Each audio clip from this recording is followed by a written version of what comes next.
from today we'll start actually working on different internals of systems. So as I said earlier, we will be using the Ubuntu to demonstrate majority of things. So in previous session we talked about what is output of compiler and so on. Okay, now let us try to see a few more things rather. So first of all, you have to install all man pages. Say for example, if you write man, you should be able to see these contents. Okay, so total there are 9 different sections. Okay, now how exactly they are used? So like for example, while I applied man command, you must have seen that towards left corner there is one displayed, correct? So if I write say printf, man printf, so now it is showing me this one, but actually I wanted printf from C compiler, correct? So how exactly one can see that? So you have to write man3 printf.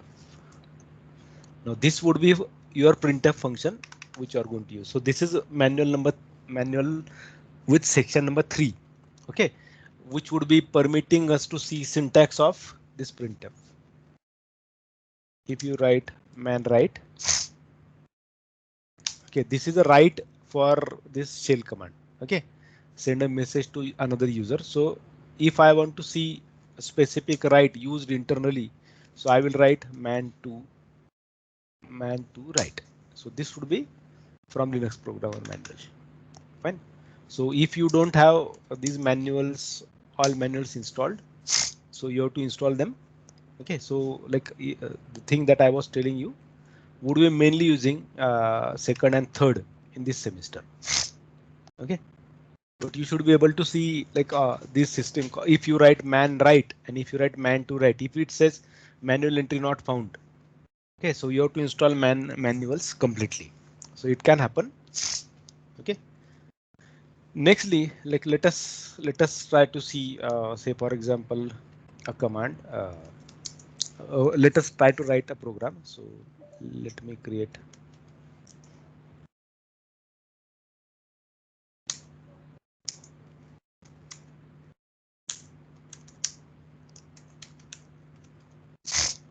Say sorry, fuzzy dot c. So simply I'm displaying say hash include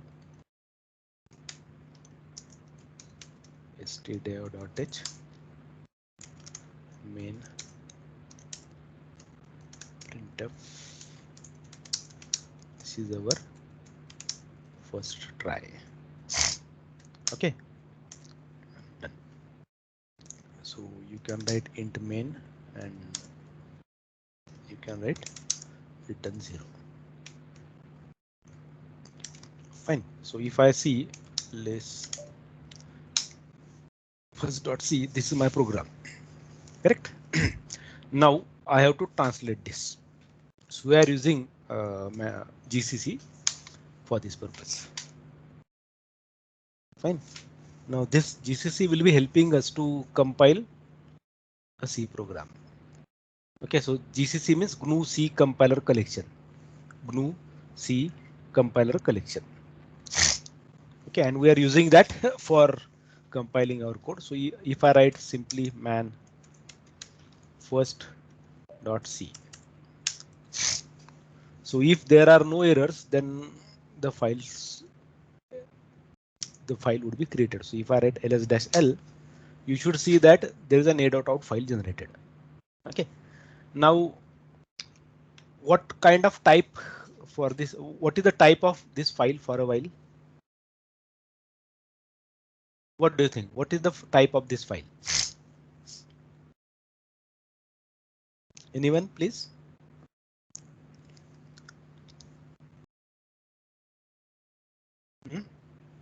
What is type of this file? So what, like as per your description that day, we said that like whenever we compile a C code, would be getting executable. Okay, so this must be executable. So this is of the format executable and linkable file. So it known mainly as ELF. When executable and linkable file. Now, how exactly we will know that? So we are using a command called file. So note this down. Keep always notebooks with you, or maybe in an editor, try to write what are the things that I am telling. Anyway, I am going to keep this recorded session on Moodle, but ultimately it would be good rather if you have your own notes. So if you write man file, so it tells you like this file command would be used to determine file type. So this is again from the manual section number 1. So if I write man first.c, sorry, not man file. I'm sorry, first.c file first.c. What it said, first.c, c source ASCII text. Okay. Now suppose if I write second.c, this is my file which I am trying to verify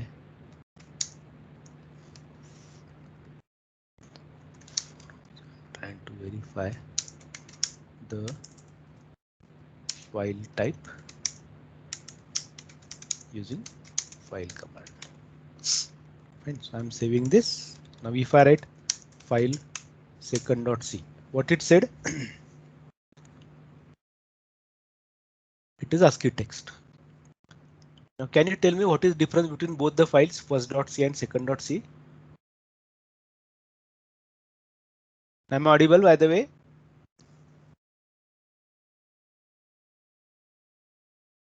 Yes, sir.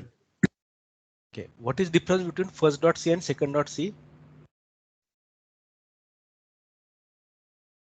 So if I see the contents, this is what are contents of first.c? Can somebody tell me? C program. C program. Okay. Now suppose I haven't typed this file in front of you. What could you have said second.c contains what? Because of extension, you Simple could have text. said that. No, right now you are saying simple text because you saw that, correct? Because I typed contents in front of you. But what if I could have had that file typed earlier and I could have asked you, okay, what is the type of, or what exactly this second.c file might be containing? So considering the file extension, you could have said that this is the C program. Am I right? Then how exactly this differentiation is made? So similarly, if I write file a.out, so it tells me it is a 64-bit LSB shared object. Now my OS is a 64-bit OS. It again says dynamically linked. Okay, and again it says not stripped. Now think of the size. Like let us see what is the size of this file. This is the size 16696. With me? Okay, 16696. So now this is a 64-bit file. So if at all I want to create a 32-bit file, how can I do that? So I will write gcc-m32 first.c. Now if I write ls-l a.out, now compare the size. It is earlier it was 16696. Now it is 15588. Now if I again see type of this file, what is difference between both these paragraphs? So in this case, if I see this is first para that I'm talking about, and this is second thing that I'm talking about. Correct. So it says 32-bit. This is 64-bit. LSB shared object x86-64 Intel 80386 SYSV version 1. So again something is displayed dynamically linked. Interpreter, it was lib64. This is something like 32-bit file, because for 64-bit it is having this. And like build ID also changed. For this build ID is something like this, and in this case build ID would be something like this. And then it says for GNU Linux 3.2.0, same thing is there, not strict. Now, how exactly the system might have differentiated both the files? Now, as per the processor point of view, whenever we are dealing with a processor, so whenever I talk about say Core i5, Core i7, Intel processor for a while. Okay, so my processor started from 8085, like what we knew as on a programmer perspective. Then 8086 came, then 80186, 286, 386, then Pentium, correct, and so on. So multiple changes we saw in the architecture. Okay, then we saw the processor was coming with multiple cores, 2 core, 3 core, 4 core. So that is not going to be like 2, 3, 4. It was number of cores were defined depending upon the architecture that was built or required by the particular users. Correct. So currently now, like what are the machines probably that you may have? If you have purchased, say, in a year or so, probably it must be a Core i5 or Core i7. Right. So, and mostly your operating system either would be 64-bit or a 32-bit. So if you recall Windows XP, Windows XP was 32-bit OS.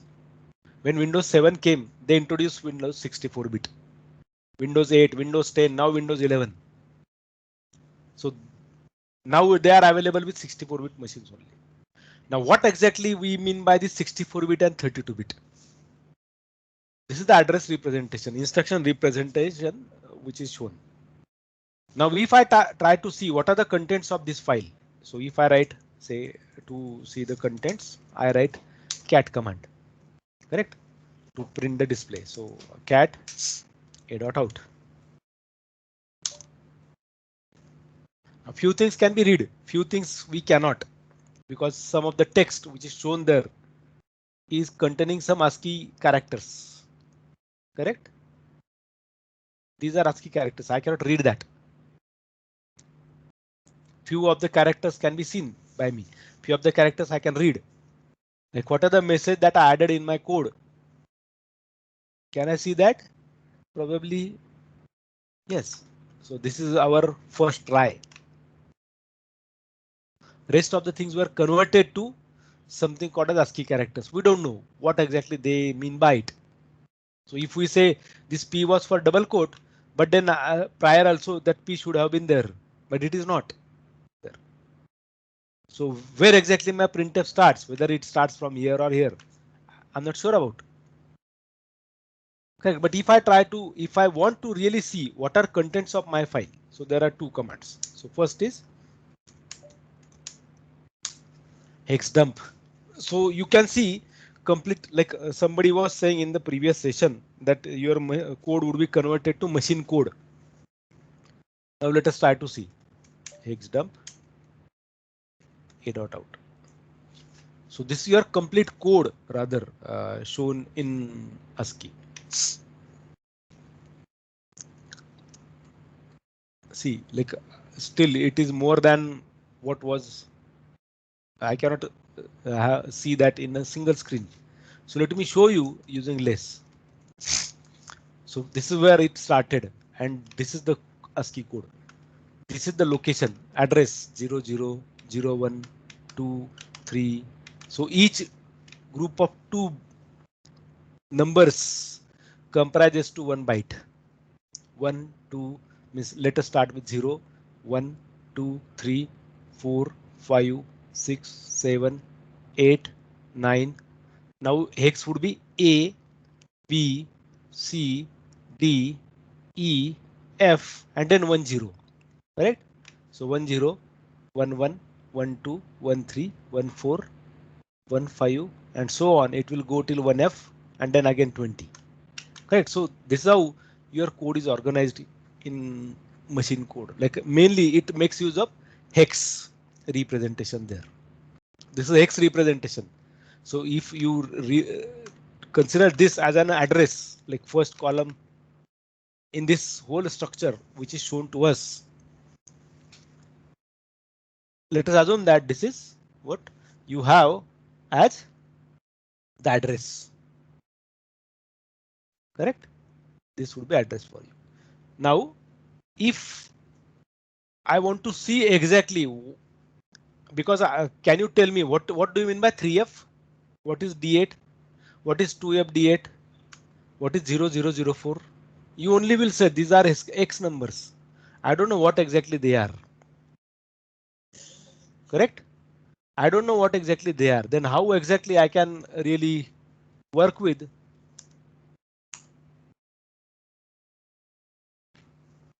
these numbers? So let me make use of another command. So I'm showing you another command called objdump.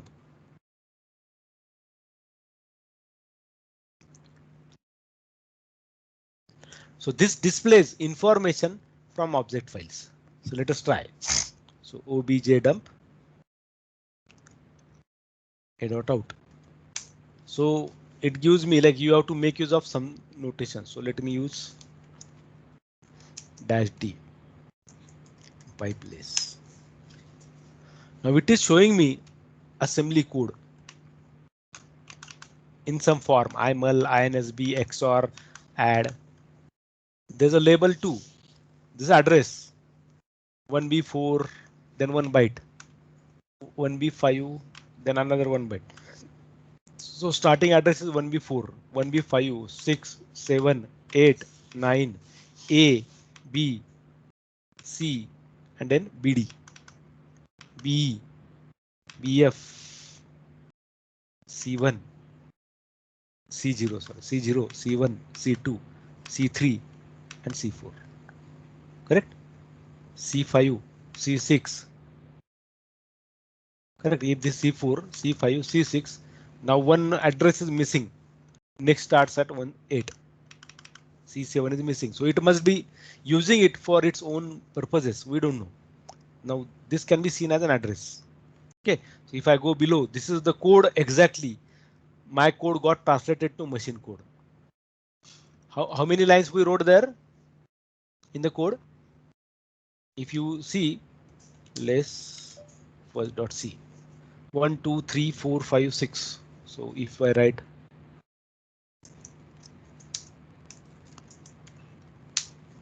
number of lines are 6. Okay, and number of lines, let us try doing this, that are generated in an dot out are 948, and this is a 32-bit file. Okay, 32-bit executable which we got. So if I write simply gcc first.c, and if I try now this, the number of lines are 893, and in this case this a dot out is a 64-bit file. But if I try to see the difference in the size, there is a definitely difference in the size in terms of number of bytes taken by the file. Now, whenever you create a file, what that contains? First thing is it contains symbols. Okay, rather it contains my executable. It contains the translated code. Multiple things possibly could be there. So let us try to see what exactly my file contains. So I'm using a command called nm. This nm will let me know which are the symbols from object files. So let us try writing this nm a dot out. So these all are symbols from my file. So if I see how many symbols are there, so there are 33 symbols. See this. So it contains something like this is first line B. This this must be something I don't know, because this is 1010 seems same. 0000 seems same. Now there is a change. So I can see that there are different symbols, capital B, small b, W, D. If I wish to know what exactly they are, then I simply will write man nm. Okay, and now try to see what exactly they mean by. A symbol's value is absolute, then it will have A. The symbol is in BSS data section. So we'll be talking about this, what exactly the BSS is. Correct. Then C symbol is common. Common symbols are uninitialized data. D, initialized data section. G, I. Okay. So many symbols are there internally used to represent each of the symbol which is available into your code. Correct. Now the code that I wrote was this. Was it containing any variable, by the way? Is No. this file contain a No, variable? sir.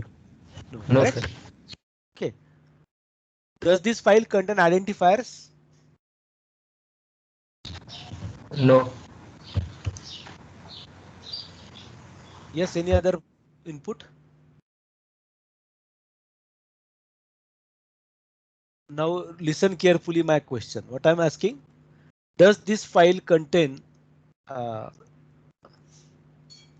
any identifier?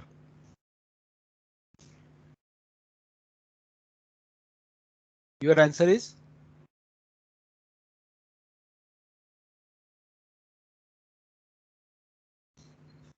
yes. What would be your answer? Yes, sir. Okay. Where is an identifier defined? Where is the identifier defined here? Sir, we have given a string in printf. Oh, well, what is identifier, by the way? So she is saying like this is the thing. Yeah, It's a sequence of character numbers. it's a sequence of character numbers. So yes, Ajay, what is your opinion? Which is identifier here?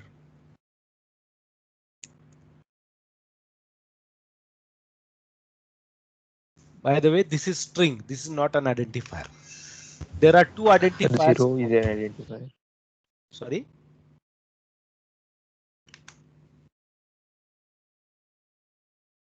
identifier is a variable or name of the function. Correct. So the name of the function in this case, how many functions are written by you or used by you in this code? Main. One is main and you are using printf. Correct. So there are two functions. So if I try to see the symbols, I can see that there is a printf and main. Correct. Main and printf. Okay. According to you, what is the okay? Okay. Let me go with. So let me modify my code bit now. So I am writing integer my var. थोड़ी सी मेरे को तो कभी भी नहीं आती ठीक से लेकिन मेरे को दो बार आ गया Harshita, Harshita.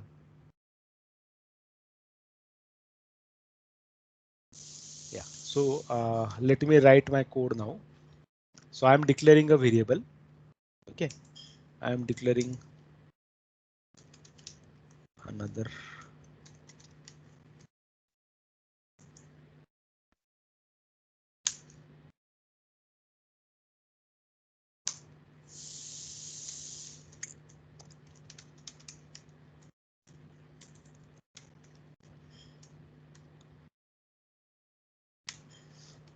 How many variables can you see over here that are declared by me?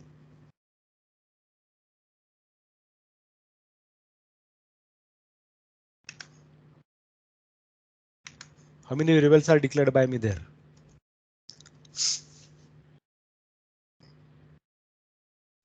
3. 3.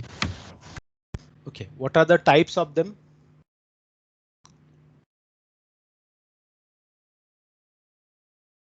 Integer. Integer. Integer. What is scope of them?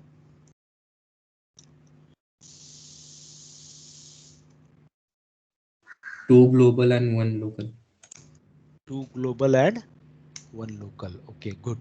So we got some information that this code contains 3 variables. 2 of them are global, 1 of them is local. Any other difference that you can identify here again?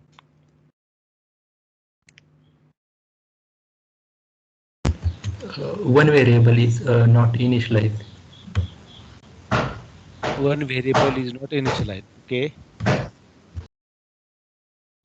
So let us save this. Let us go back and let us try to compile. So I'm using this dash M32 for a while.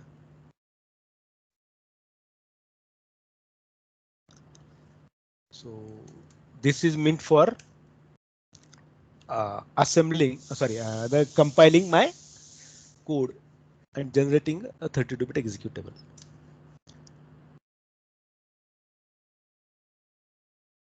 So let me write now this.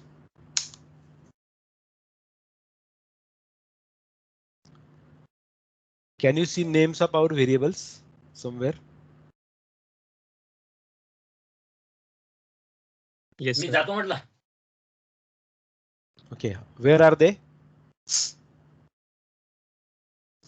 Okay, now for a while, let me show you the code in parallel.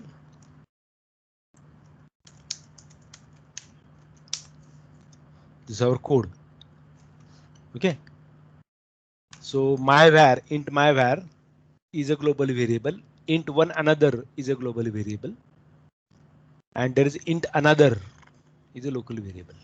So I can see that these are the two variables available there, which I definitely can see. Where are they? Okay. These two. Correct. So let me try finding out another variable. Can you see other? That the variable name was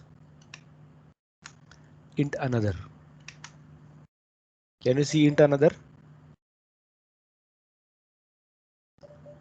Yes.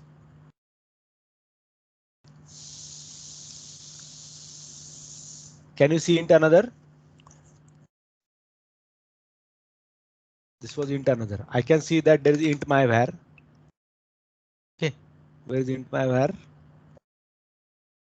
Here. Correct.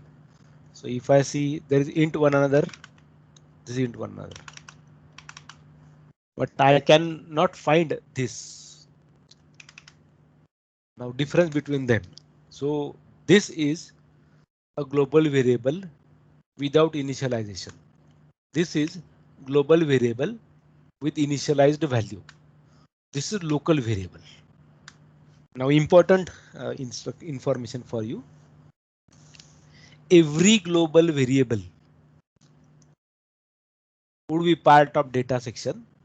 Now your code, let me show you, your code would be divided into different sections. So let me show you another command called size.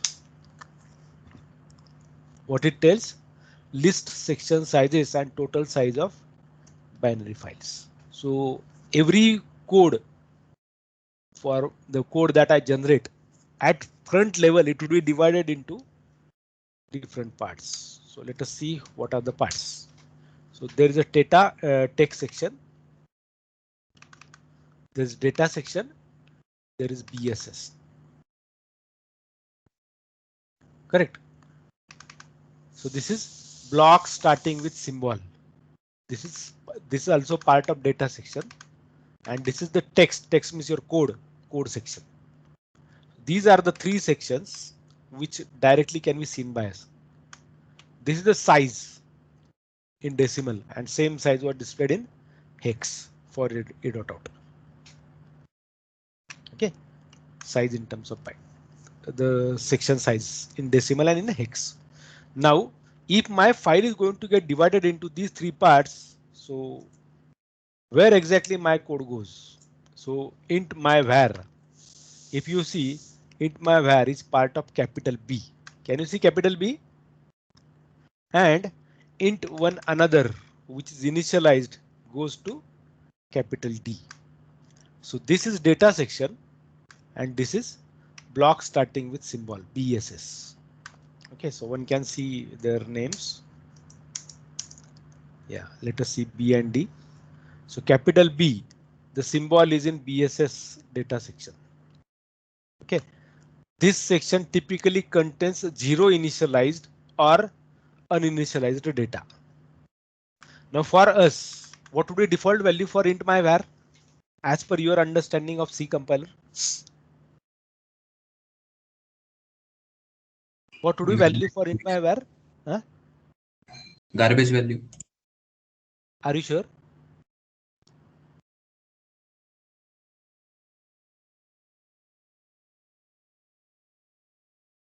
Okay, let us try printing this.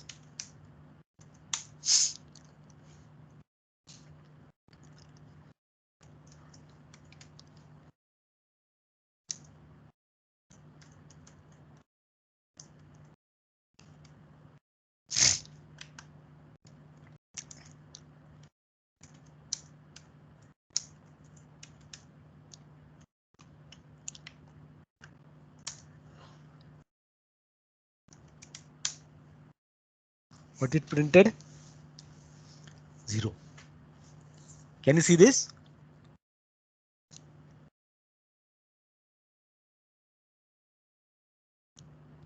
Yes.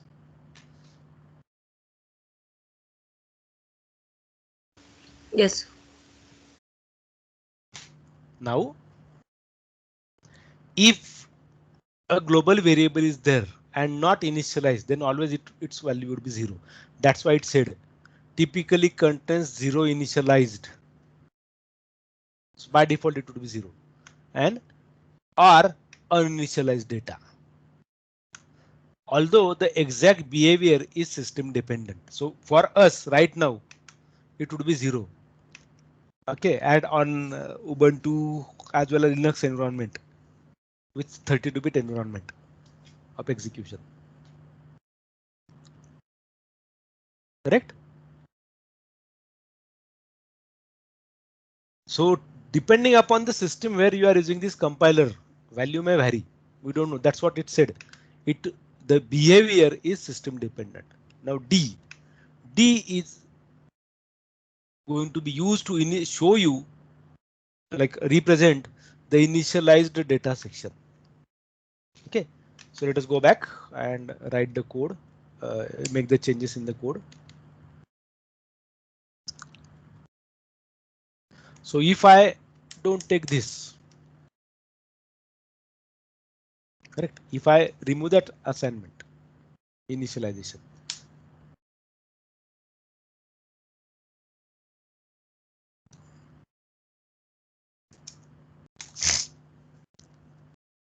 Now see, can you see both of them are now in B?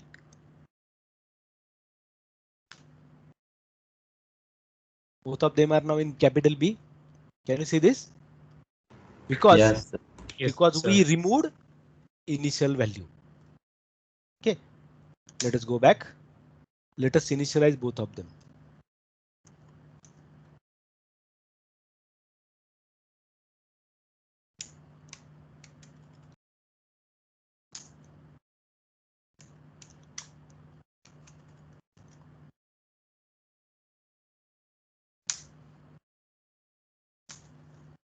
Now see, both of them are having D. Correct? Is that fine? Yes, sir. Now, so one can see your data section will be divided into two parts. Now, what is printf for us? What is printf for us? Printf is a function. Let us try to see what is U, capital U. The symbol is undefined. Now it is, one can see that U occurs to this and displace. Lipsy start main. Oh, there seems to be something else. There is again something called start. Okay. Now whenever we execute our C code, which function gets executed first? Let me ask you the question. Which function gets executed first? Main function. Main function. How many of you think it is main function? You can raise your hands. How many of you think that Main is the first function which gets executed.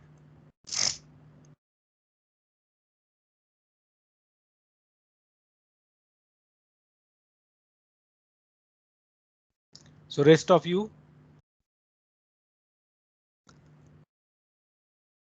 okay, probably at least 12 people, 14, 15 people are listening to me, 18. Okay. Now let us try to prove these all 18 people's wrong.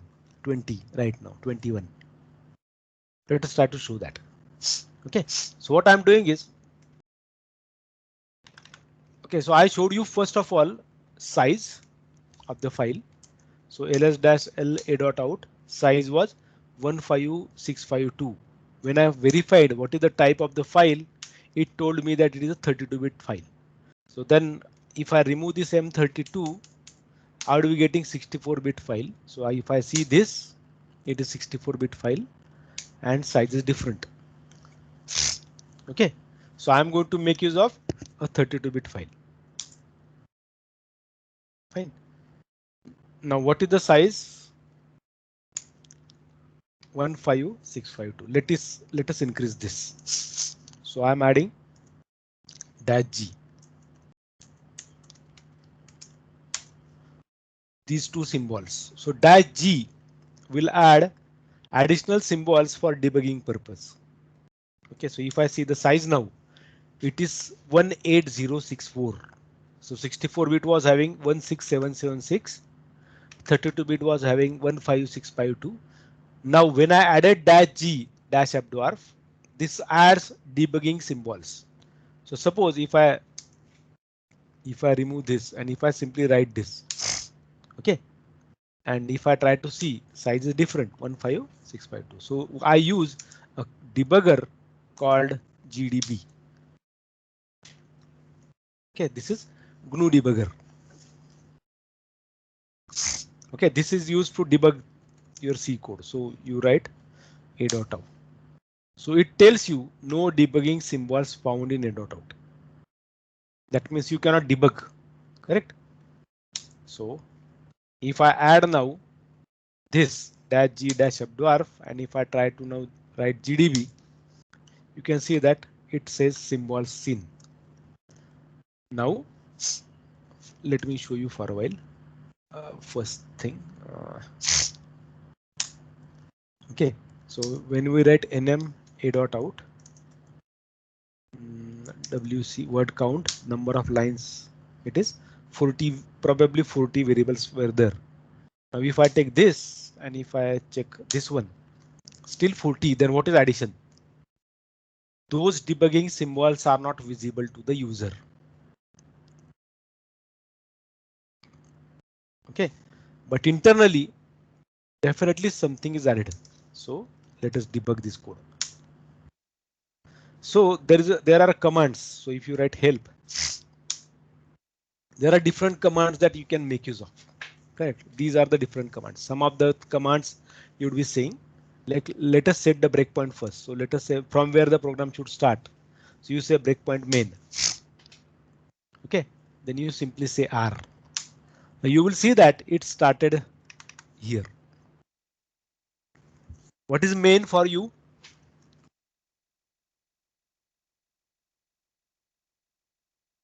What is main for you? Main means what? What is the type of main?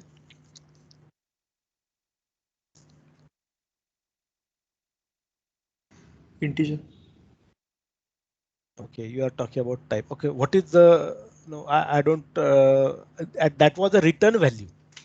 Integer was return value. But what is type of main? What kind of identifier main is? Why you are using main? Function. Function. Correct, function. So if main is a function, who told this system that main is the function that you have to search for? So say for a while.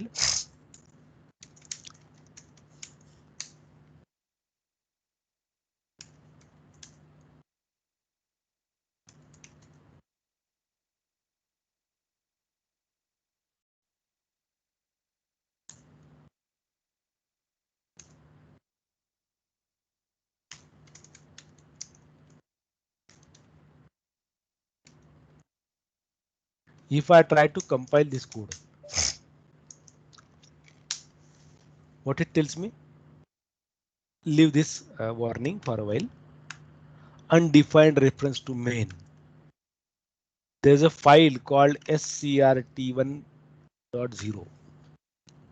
Those who used Turbo C compiler or Turbo C++ compiler, sometimes you must have seen an error undefined symbol main in c0s.obj. This is similar error. So there is a function called underscore starts from where the execution starts and it tries finding out main. Correct. So this will never get generate an executable because you don't have main written at all there. So let us go back to our first, generate this. Let us debug. Now how will you see, like let us set the breakpoint. This is I'm telling my program starts at main. That's why I start execution from main. So I simply will say R. Okay, so execution started. So I will say step one by one. Step. Now I can press enter to repeat previous command. My code got executed and it says return to this file. Correct. If I again say step, it says execution done. This is our first try and now the value is displayed 90 and it says exited normally. Sometimes it could be abnormal too. Correct. Termination could be abnormal as well. Probably. Now, whenever you are executing a function, we were told that main is called by somebody. That somebody was underscore start.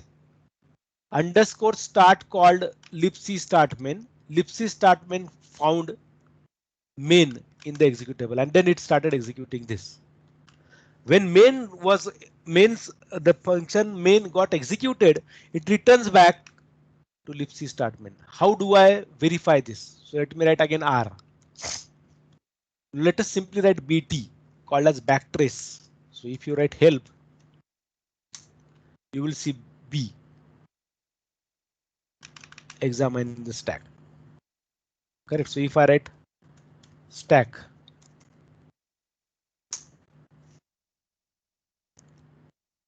correct.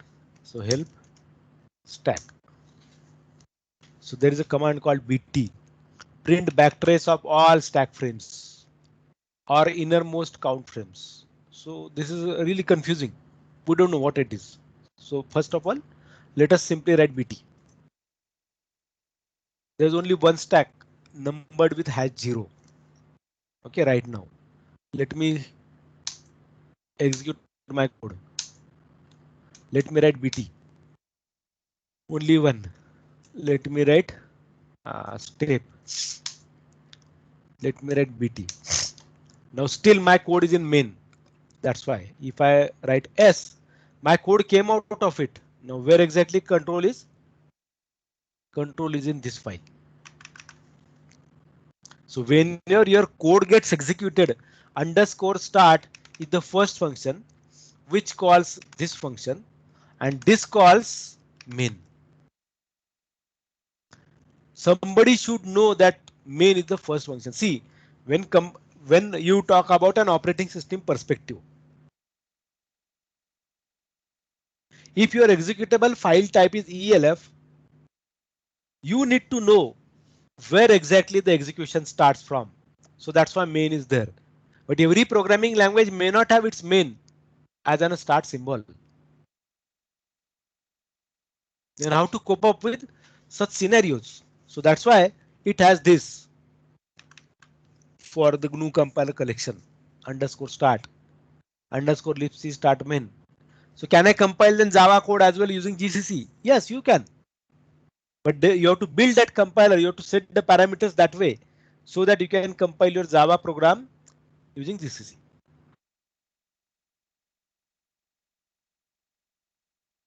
Now what happens if I execute or if I write my own function? So let us try doing that.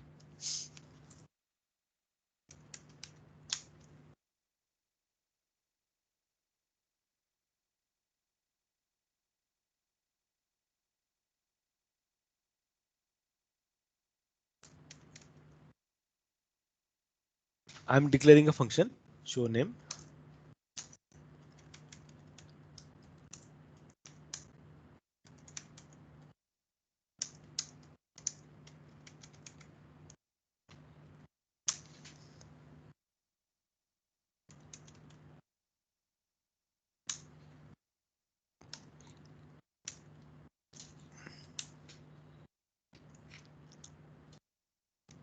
Let us save. Let us compile. Okay, let us leave a warning aside because we haven't written the return type for both. That's why show name. Correct. Now, if I execute this code, okay, let us first run it. So it tells I am in show name. Now get char is there. Get char. Now this is our first try. 90. Execution done. Now let us see how exactly the execution goes. Let us write BT. How many stacks? Right now no stack because your program is not executed. Now R. If you write BT now, yes, one stack. Let us execute step BT. Step BT. Now it is still in main, correct? It is showing you that part. Now step. Now you are in show name function. You are in show name function. Now if I write BT, there are two stacks. So let us write one important, or let us understand one important thing. Whenever you call a function, always a stack is created. That is called as stack frame. Instead of stack, I am saying a stack frame is created. So every OS will have its own system stack. Inside that system stack, always stack frames are created. Now in this case, I had only one function first, like this show name. Now it is currently executing that. So if I say step, it is printing this step get char. Now it is waiting for my input. Why? If I write BT, as I am still in show name, that's why I can see that there are two stacks. Now this is at the top, has 0 at the top. If I say again step, I'm back to main. You can see here. If I write BT, that stack got destroyed. Show name stack got destroyed because execution was completed successfully.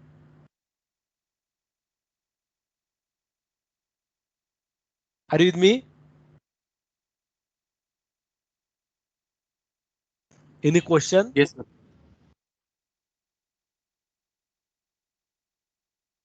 So if I again write step BT, step BT, step BT. Now the outside stack. So if I say step, execution was done. It says no stack. Correct? So then think of this. Main calls first, first call second, second call third, third call fourth. Now write a code like this. There's a main function. Main calls first function calls second function calls third function calls fourth function. Create executable and now execute through the debugger the way that I showed you and try to see how the stack frames are created and destroyed ultimately. This is happening in execution mode through the loader.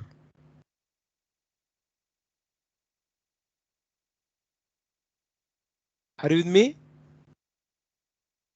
Okay, if you have any questions, you can ask me.